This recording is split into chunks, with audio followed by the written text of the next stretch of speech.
Well, it's easy. Rob's a easy guy to get along with. And, he mentioned friction points. I don't think we've run into one yet. And I'm not really expecting any. I don't know that we'll be in perfect alignment for all time, but I don't know that we have to be. I just think just have to be generally aligned and not get in each other's way. And if it looks like that one or the other is doing something that's going to cause grief for the other, well, then the whole point of having these relationships, you pick up the phone and go, hey, look, let's get in front of this rather than let this blow up down the road. So, yeah, I think the calls have been productive. We had a good visit at Anaheim 1 in January when the world seemed totally different and fun. And people are hanging out and eating snacks. Boy, that seems like a lifetime ago. You know it. But all good there. Looking forward to what we can do in the future. And, that the letter that we put out jointly involved collaboration, not just between us, but between our teams. And as far as I know, the teams got along great and worked together well. So I really don't see any reason why we can't do some good things together. On the letter specifically, that was a landmark bit of documentation, but most of the outsiders didn't pay attention to it. They didn't realize that that's probably the first joint statement that's ever been issued by these two, and well, actually three if we include MSF. So that is our industry leadership speaking with a common voice. And it's too bad that it took the COVID to create this, but you guys were already on track to do something similar to this without having a disaster force our hands. Well, I think the relationship that Erik and I had been developing kind of paved the way. We were in a great position to be able to put out a letter like that would help the industry and help the dealers. The origins of that letter really trace back to, we have a member of our board, Jerry Abood. He's from Colorado. He runs the Colorado Motorcycle Dealers Association and also the Colorado Off-Highway Vehicle Coalition.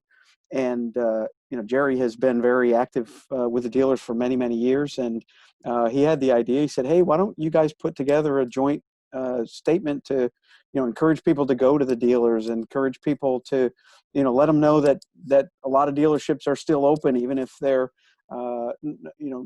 front doors aren't open. You might need to make an appointment, but you can still get to the dealer, and it's different in every state. In Colorado, they were fortunate that they were deemed essential employees along with the car dealers. So, he said, I think it'd be a good idea not only to help support the dealers, but also as a really good thing for the AMA and the MIC to do together for the industry. So, and also, it was great to encourage our members to get into a dealership, remind them that those parts that they need or whatever they need for maintenance is available to them. They can still get it. So, and I'm hopeful that encourages people to get out and ride. Well, looking forward to the future, we are going to ride in some form.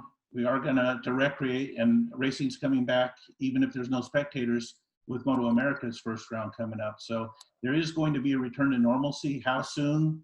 Not soon enough for any of us, but it has caused some changes within MIC's purview with the AIM Expo.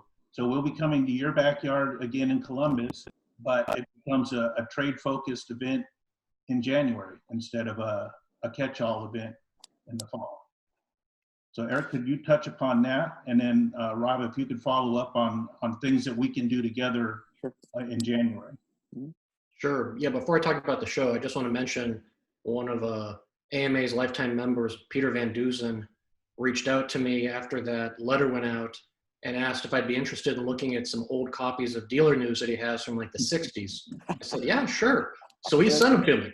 And it's this literally collection of dealer news that, it's amazing that they're as good a shape as they are in. And so I've just been browsing through them in the evenings at the end of the day when I try to decompress a bit, and it's totally interesting reading. So anyway, just a side note. Well, things are dangerous because once I get down that rabbit hole, and I used to have all 50 years worth of binders in my office, and that was too dangerous. So I put them in a storeroom because, but the more things change, the more they stay the same, and the same issues other than the COVID crisis we faced as an industry and as a group of enthusiasts from day one. Oh yeah, it is dangerous. Go ahead. Sorry. The regulatory stuff is perpetual. It is dangerous. I noticed that anytime I'm trying to look something up in our book, I see something, in the next column over, there's a story, and I start reading that, and that leads to another story. And before I know it, I've spent an hour or so, reading something from the 70s or 80s. It's kind of fun.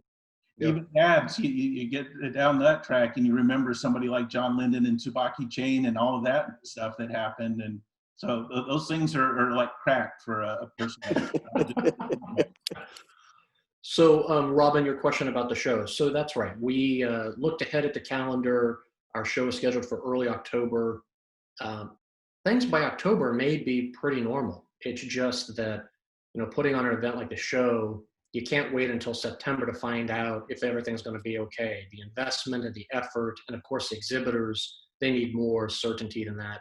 So we made the call, worked with Columbus to slide the show to January in the hopes that by then this will be largely sorted out.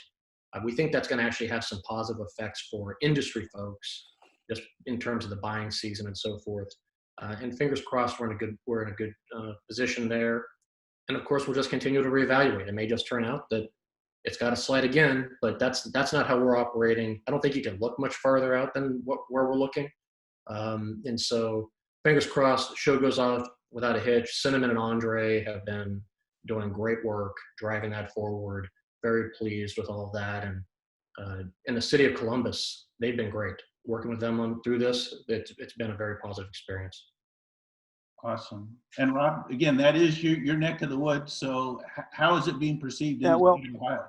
Well, we're thrilled to have the show here in Columbus. We think it's a great venue here. I recall, when I worked at the MIC years ago, the show used to be in Cincinnati before it moved to Indianapolis. So it's great to have it back here in Ohio, close to the headquarters. Gives us the opportunity to open our doors and have a bike night and really, roll out the welcome mat to the industry that's here. And, the AIM show is a really good example, I think, of where the AMA and the industry have been working together well for years without people really realizing it. Larry Little's a good friend. I've known him since my days at the MIC, frankly. And he and I actually took a media training together that Alan Isley had asked staff and board members to be a part of, and that's how I met Larry.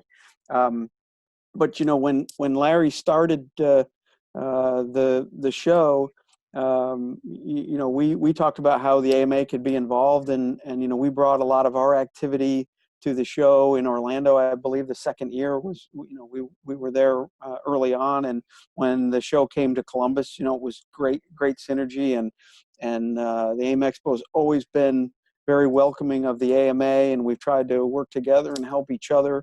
And before the date change, Cinnamon gave me a call and said, "Hey, I just want to let you know about this before it's announced publicly." And just that kind of synergy has been really helpful. And a lot of that is, certainly we had that relationship with the AIM Expo staff, leading into, Erik's tenure. But Erik's tenure, I think, has really helped kind of kickstart that partnership and the cooperative working relationship for sure.